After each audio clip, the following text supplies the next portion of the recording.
Veni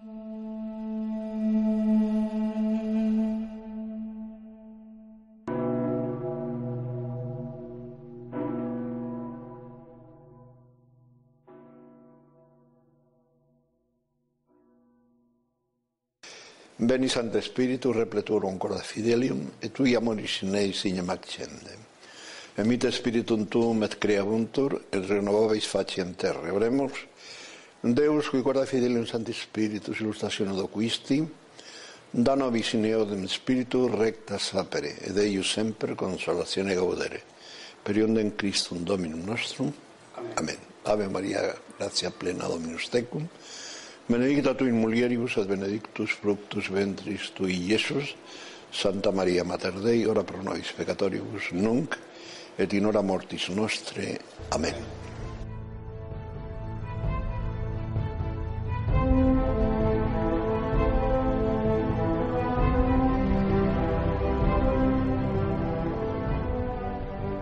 Aclaración indispensable. Es casi imposible explicar a una mente envenenada por los principios que rigen el pensamiento de los hombres de hoy, impuestos por la sinagoga de Satanás, como el no va más de la libertad humana, la vida y martirio de Gabriel García Moreno. Lo que intentaré decir sobre el hombre que yo considero el genio político y el estadista más importante que ha dado al mundo el continente americano, tanto del norte, del centro como del sur, si no están empapados en los dogmas democráticos, eres considerado un ser anormal. Con eso está dicho todo. Lo malo es que esa doctrina la han hecho suya los nuevos dirigentes del pensamiento católico e incluso la propia jerarquía. Hemos de tener presente que la doctrina de la Iglesia, sostenida a lo largo de 2000 años, ha sido sustituido por la visión democrática de la existencia. Si dudas de la democracia y de los principios modernistas, eres un bicho raro con ideas trasnochadas y sin sentido. Repito que considero absolutamente necesaria esta aclaración antes de hablar del presidente del Ecuador asesinado, y no de un fidei, por odio a la fe, como lo proclamaron tanto el Beato Pío IX como León XIII, y lo veremos luego a continuación. Solamente por esa realidad ya podría ser inscrito entre los beatos venerados como mártires. Sin embargo, pasarán siglos, creo yo, hasta que recobremos la cordura de los nuevos católicos en ver reparada la injusticia de tener olvidado a ese gran mártir que podría ser el patrón de los estadistas católicos, con el mismo derecho y, a mi entender, con más derecho que Santo Tomás Moro.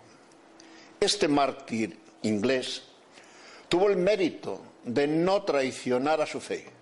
Digamos que fue un mártir pasivo. Él no provocó al rey, se limitó a obedecerle, a no obedecerle, quiero decir. Se limitó a no obedecer al rey para obedecer a Dios. Sin embargo, Gabriel García Moreno fue condenado a muerte por la sinagoga de Satanás por hacerle la guerra directamente a Satanás y a sus fieles servidores, por impedirles triunfar en el Ecuador.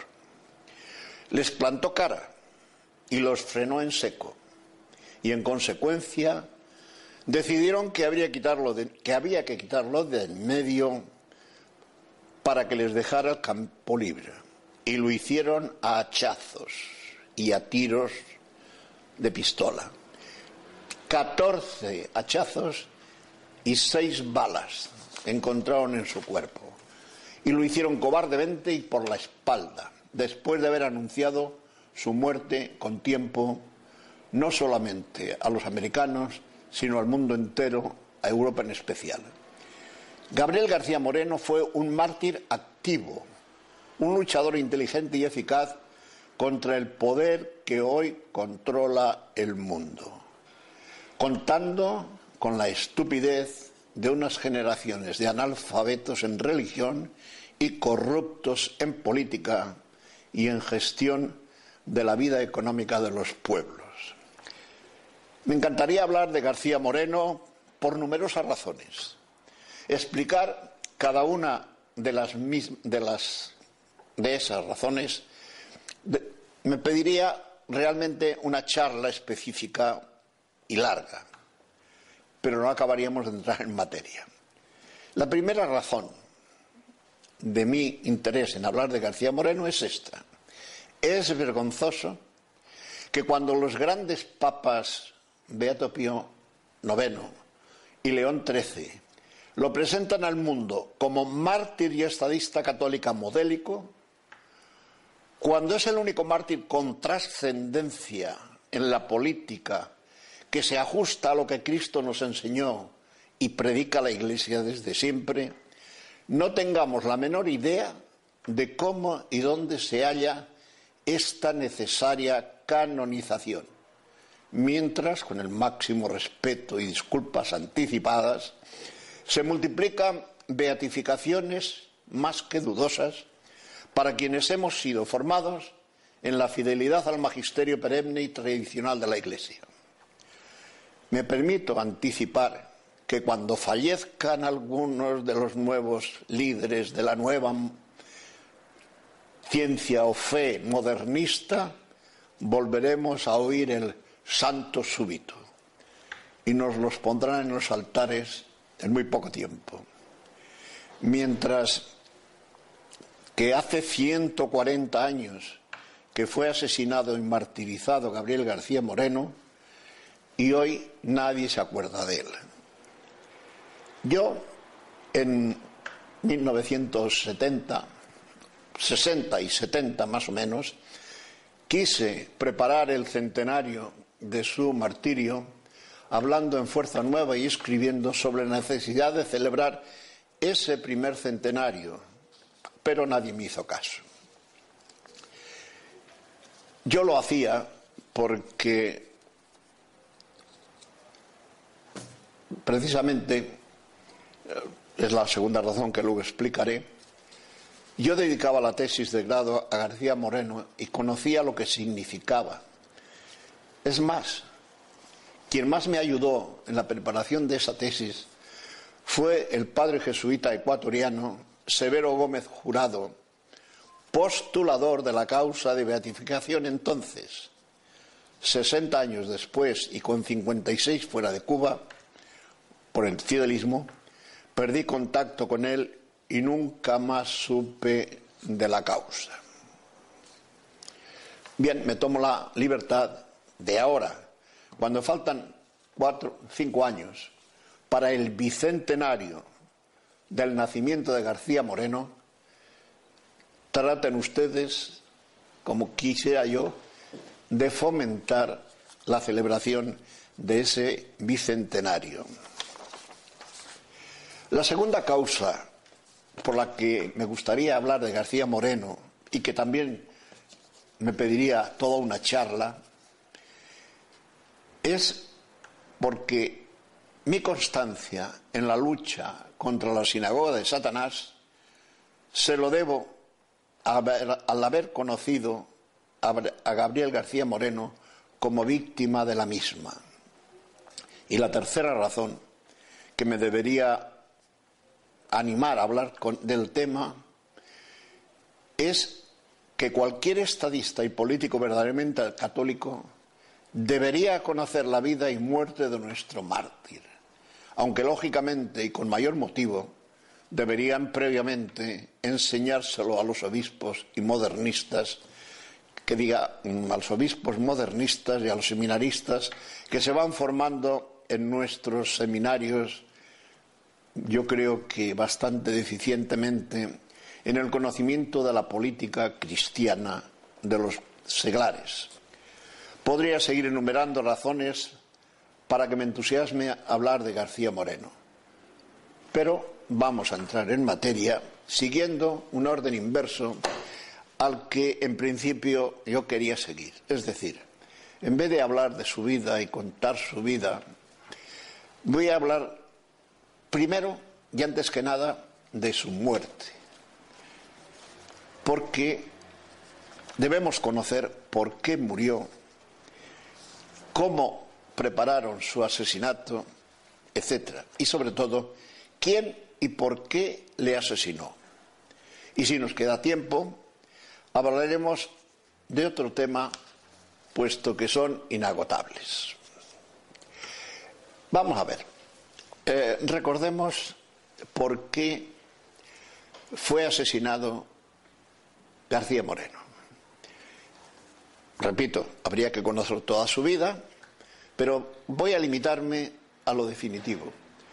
Cuando él se metió en política, definitivamente, ya lo explicaremos si tenemos tiempo en qué momento, hubo una fase en que fue elegido presidente provisional del Ecuador. Entonces había una constitución netamente liberal que a él no le convencía.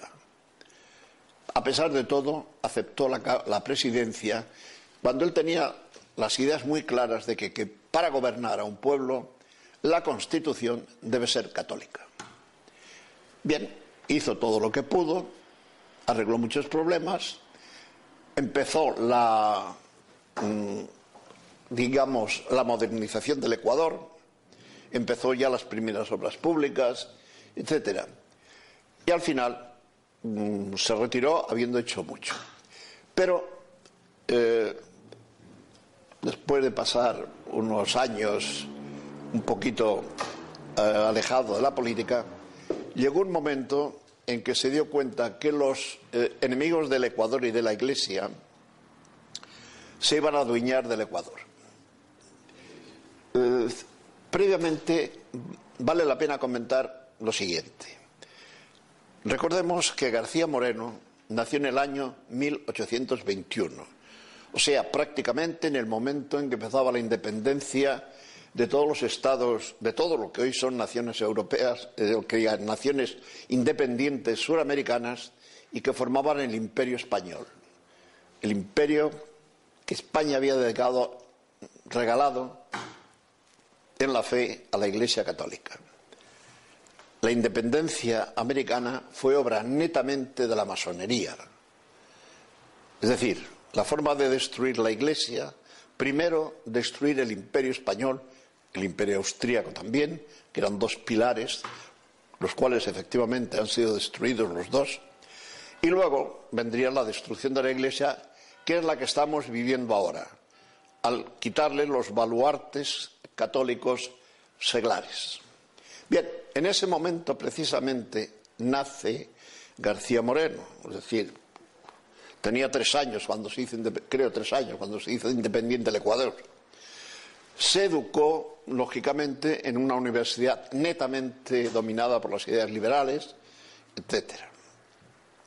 Es decir, él vivió esos tiempos turbulentos en que dense cuenta que en el Ecuador, antes de la Constitución que él haría netamente católica, había habido 7 constituciones y no sé si 20 golpes de Estado. En fin, ahora hace 60 años que yo hice la tesis y en este momento ya os dije que para mí hablar de García Moreno no estaba maduro porque 60 años de por medio, mis recuerdos pues no son frescos, ¿no?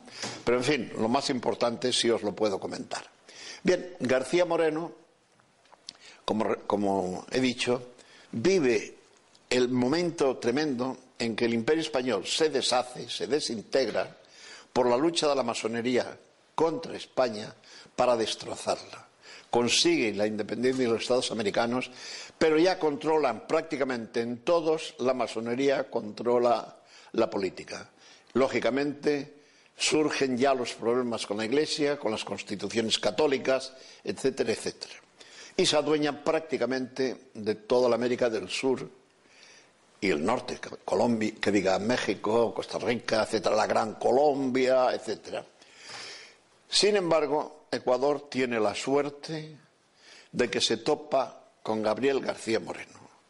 Gabriel García Moreno se mete en política al darse cuenta de que hay que luchar contra la sinagoga de Satanás, que él no la llamaba así.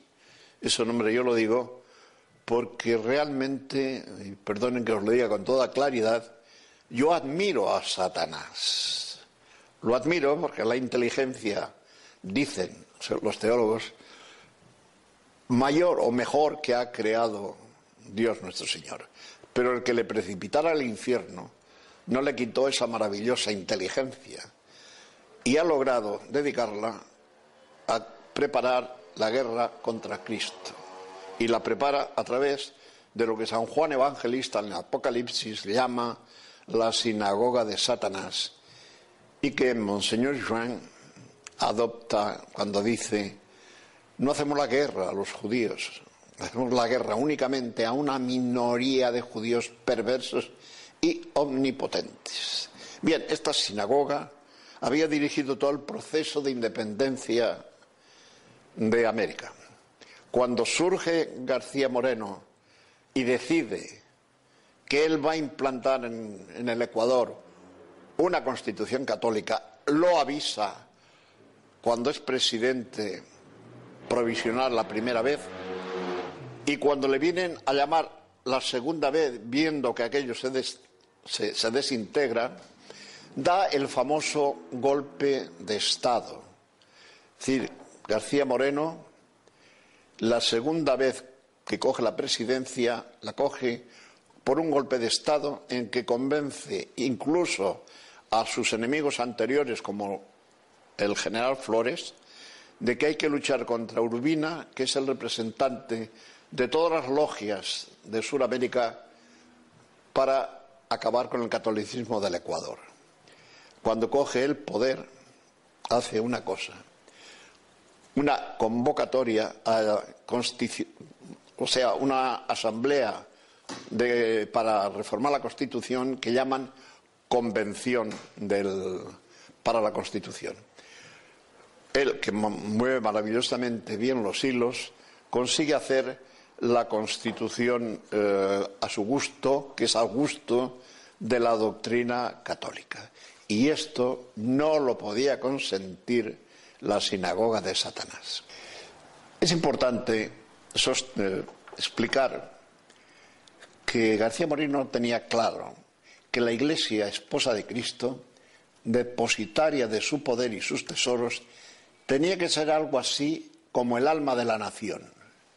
El Estado, disponiendo de la espada, había de encargarse de la defensa de la Iglesia contra los enemigos del orden cristiano, a fin de asegurar su libertad de acción.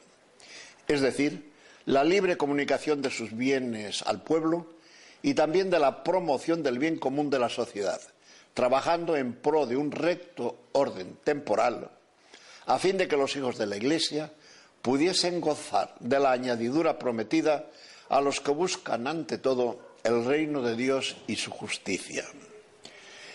La reforma de la Constitución fue quizás la obra más audaz de García Moreno, porque su propósito no fue una mera promulgación de una Constitución más, esta era ya la séptima, sino de dar al Ecuador por fin una Constitución como Dios manda, una Constitución católica que pudiera ser absolutamente definitiva, salvo en los detalles.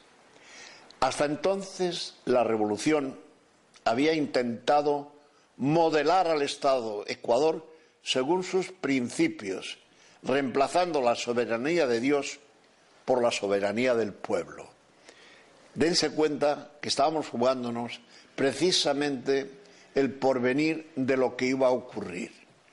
Hoy somos víctimas de la derrota de la Iglesia, de la derrota del catolicismo como movimiento católico para bien de las naciones, y ha sido sustituido por esto que se llama hoy la democracia. No pocos católicos, aún influyentes, estaban convencidos de que Hombre, había que ser lo que se llama hoy más equilibrados, más ecuánimes, más dialogantes, y hacían suyo aquella fórmula hipócrita de la Iglesia libre en un Estado libre, que suena muy bonito, pero que hasta ahora solamente ha servido para quitar a la Iglesia de en medio, la influencia de la Iglesia católica en la sociedad. La Iglesia se había encargado de condenar tales ideas y fue sobre todo Pío IX, el beato Pío IX, quien en el Sílabus condena todas esas teorías. Tiene gracia que yo también me empeñé desde Fuerza Nueva, lo comenté, que deberíamos celebrar el centenario del Sílabus, que fue en el año 65 del siglo XIX. Por lo tanto, en 1965 tendría que haberse celebrado el centenario del Sílabus. Y no solamente no se celebró, sino que pasó inadvertido. Eran los tiempos del concilio, donde precisamente triunfaban las ideas que Pío IX había condenado y que siguen condenadas, aunque se toree esa prohibición y se esté buscándole y dándole vueltas para que triunfen las ideas satánicas condenadas en el Sílabus.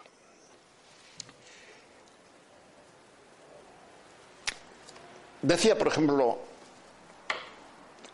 García Moreno: en el nombre de Dios uno y trino, autor y conservador y legislador del universo, la Convención Nacional del Ecuador ha decretado la siguiente Constitución.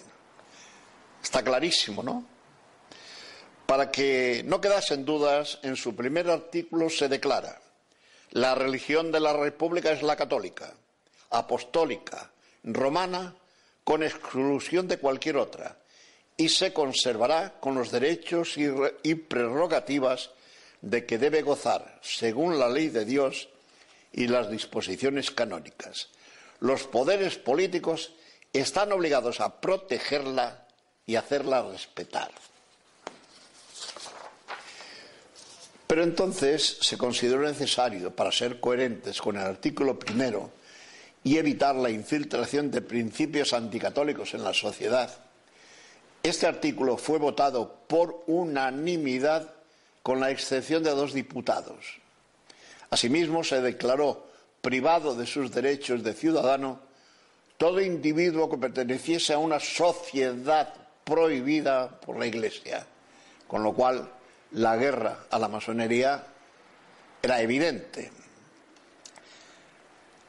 Ahora bien, una vez redactada la Constitución de acuerdo con ese espíritu de García Moreno, surgió la pregunta: ¿y quién hará cumplir esta Constitución? Sobre todo que García Moreno no, aunque había dado el golpe de Estado, había dicho que él no quería ser presidente ni sería nunca presidente. Se había limitado a hacer, digamos, de jefe de la rebelión contra la sinagoga. Bien, pero era evidente que los legisladores reconocían que tenía que ser García Moreno el presidente que fuera capaz de aplicar esa Constitución. García Moreno fue entonces elegido por unanimidad en el momento de votar al presidente. Todos votaron a favor de García Moreno menos uno, evidentemente él, ¿no? García Moreno se rehusó, se negó completamente a ser presidente, pero le dijeron que tenía que hacerlo porque la Convención así lo había decidido. Luego de una ponderada deliberación, acabó por aceptar y el 30 de julio de 1869 se dirigió a la catedral para asumir: juro por Dios nuestro Señor y estos santos evangelios, desempeñar fielmente el cargo de presidente de la República, profesar y proteger la religión católica apostólica romana, conservar la integridad e independencia del Estado, guardar y hacer guardar la Constitución y las leyes. Si así lo hiciere, Dios me ayude y sea mi defensa, y si no, él y la patria me lo demanden. Patria y religión. He ahí los dos nombres que habéis unido en la fórmula de vuestro juramento para ofrecer a la nación un símbolo perfecto de felicidad social.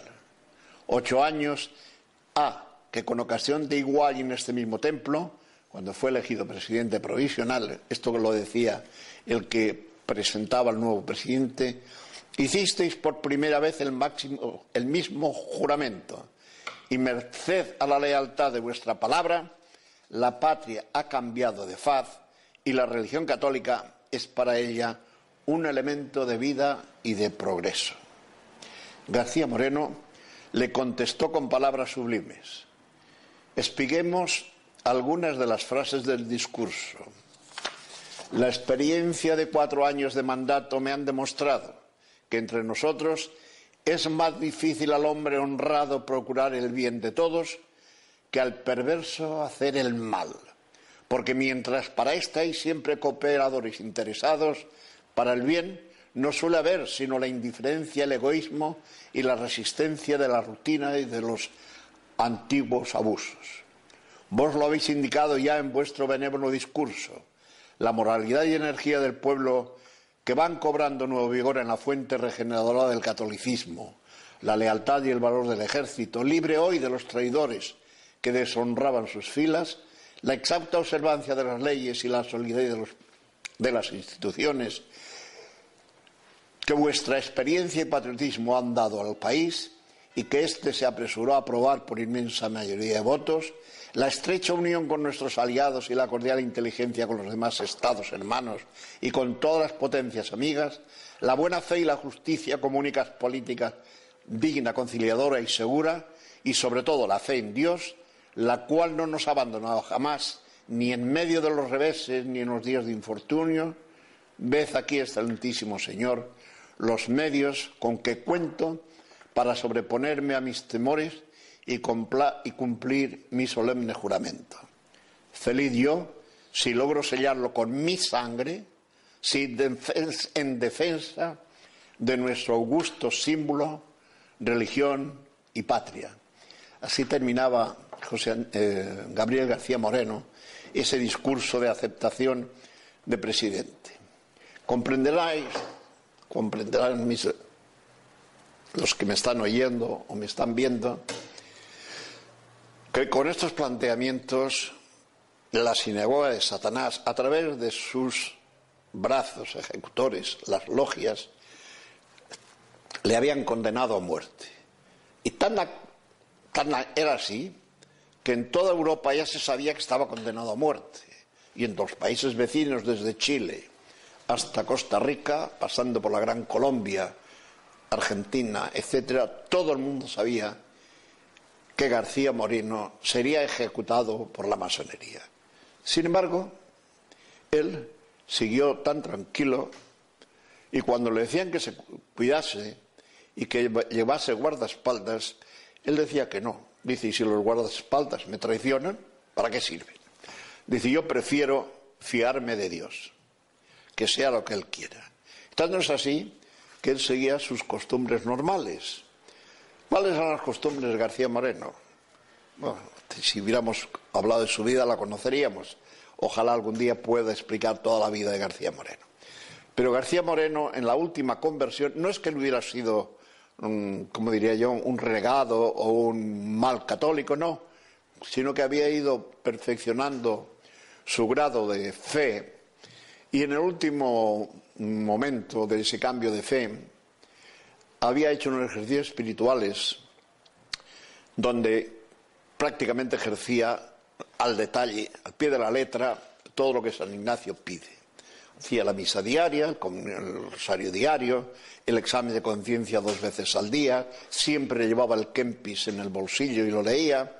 Es decir, era un católico modélico. Se levantaba a las 6 de la mañana, iba a misa, hablaba un rato con su familia, porque él nunca descuidó a la familia, etcétera, etcétera. Luego se iba al palacio, trabajaba.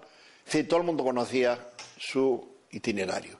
Y eso les permitió a los masones preparar perfectamente su asesinato en el momento más oportuno. Bien, dicho todo esto como introducción, digamos, para hacer apetito, pasemos a comentar una cosa importantísima, que es, después de tener la Constitución católica, o como él quería, lo cual le permitió convertir al Ecuador, dense cuenta que lo convirtió de un país que estaba en la miseria al país más adelantado de América. Hizo lo que ustedes no se pueden imaginar.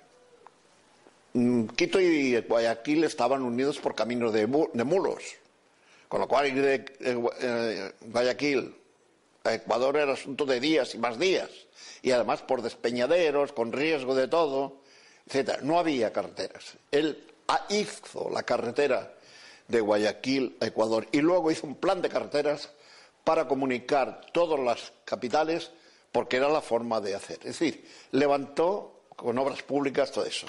Pero lo más gordo no fue eso, lo más importante era la universidad.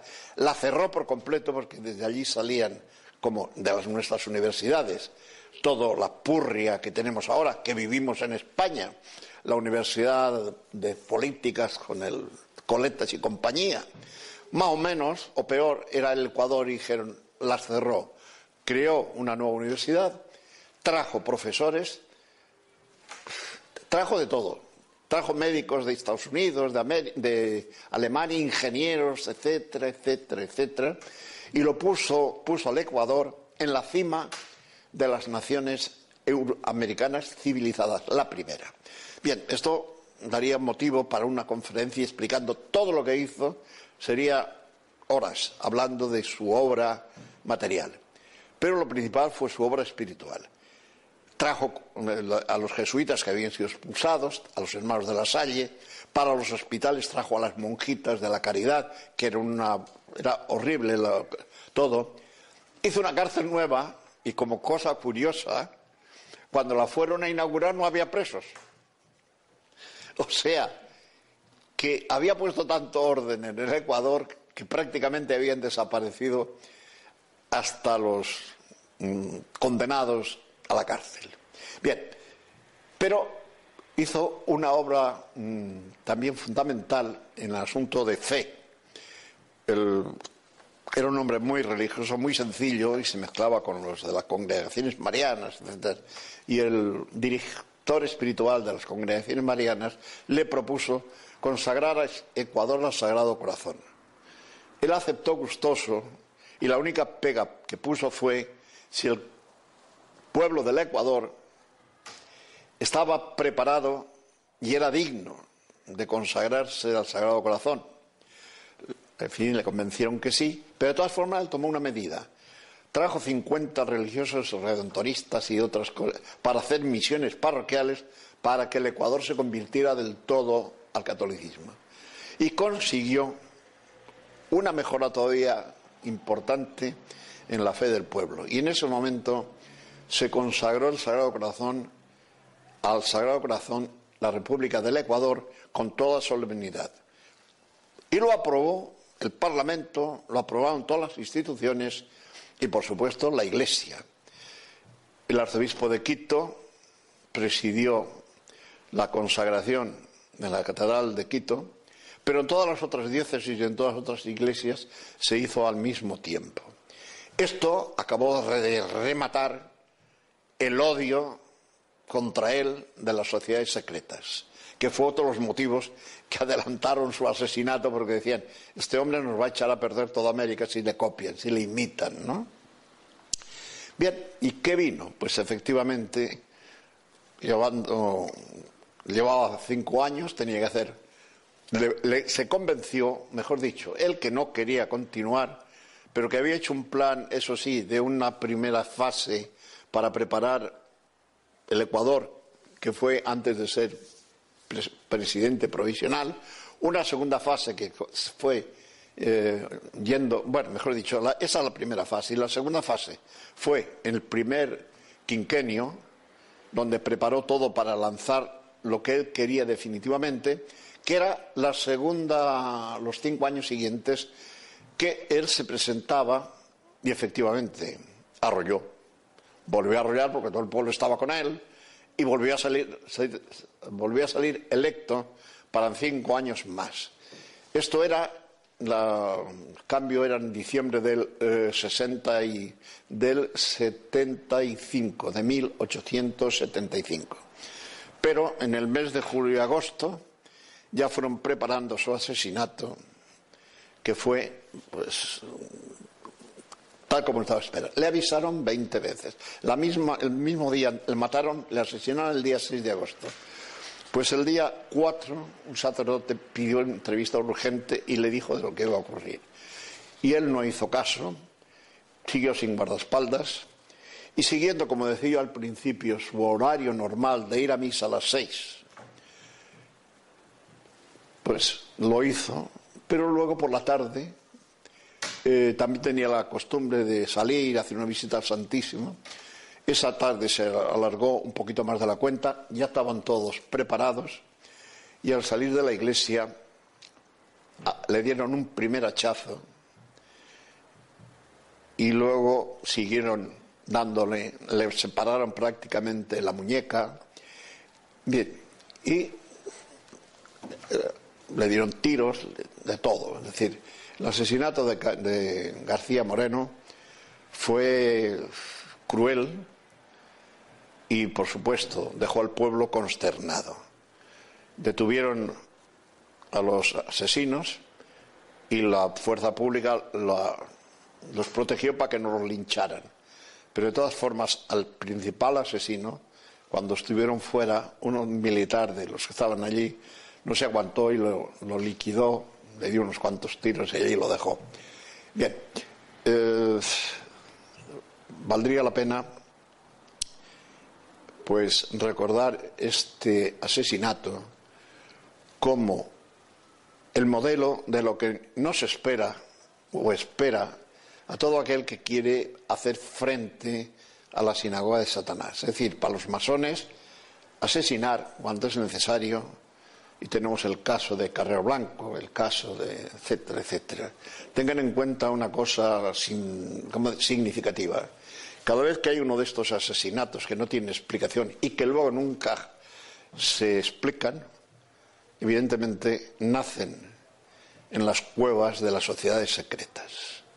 Mueren de distintas formas, pero no tienen ningún problema en liquidar el que estorbe. García Moreno estorbaba y se lo liquidaron. Fue tal la consternación que en todos los países católicos ya lo sabían que iba a ocurrir, lo comentaron y el Papa Pío IX pues dijo lo que sentía el que hubiesen matado al mejor político que había en América. Yo no acabaría nunca de decir cosas, por ejemplo, tengamos en cuenta que cuando el Vaticano, o sea, cuando los estados pontificios fueron aniquilados por la masonería, por Garibaldi y los carbonarios, y perdió la Iglesia los estados pontificios, solamente García Moreno, como presidente del Ecuador, protestó por ese abuso. Los países católicos, España, Francia, etcétera, etcétera, callaron miserablemente ese atropello. O sea que todo lo que sumemos a García Moreno es poco. Podría seguir, pero creo que yo os he entretenido más de la cuenta. Pero no quisiera dejar de decir una cosa. García Moreno, cuando yo le he dicho que es el mayor genio que ha producido América, pienso en Lincoln y en Washington y en todos estos que no le llegan ni al tobillo. García Moreno era un hombre completo, físicamente todo un tipo, de estudios un genio, lo mismo en las ciencias que en las letras, una capacidad terrible. Un científico acompañó a Humboldt en sus expediciones científicas, a Wiesel también bajando a los volcanes. Tenía una capacidad tremenda para física, la química, la botánica, y todo lo estudiaba pensando en lo útil que iba a ser al Ecuador cuando él hiciera lo que quiso, o sea, modernizar al pueblo. En fin, yo repito, no acabaría nunca de hablar de este hombre que tendríamos que verlo ya en los altares y que tendría que ser un modelo para los políticos cristianos.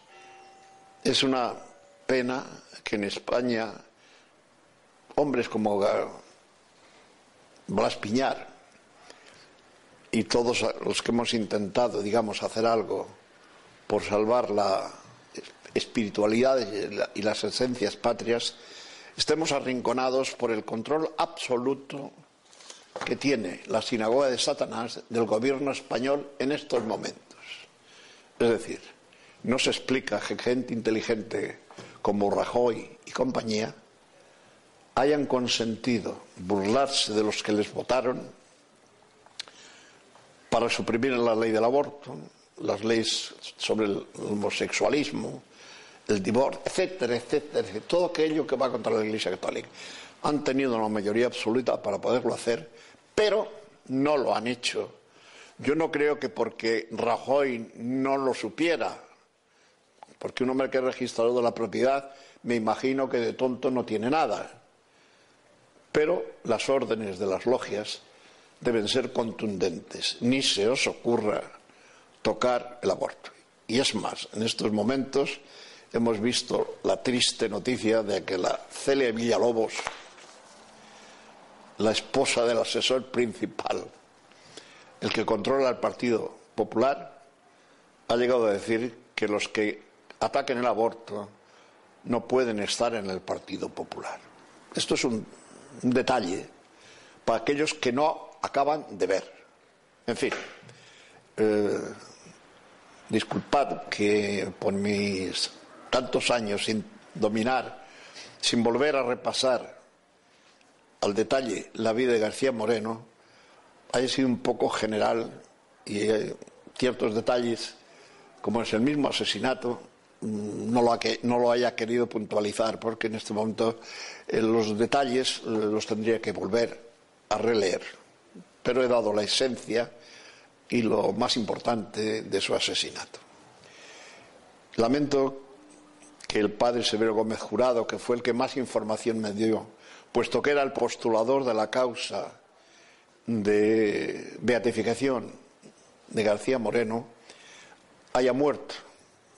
Evidentemente había nacido en el año 1900 y creo que murió en el año 91 del siglo pasado.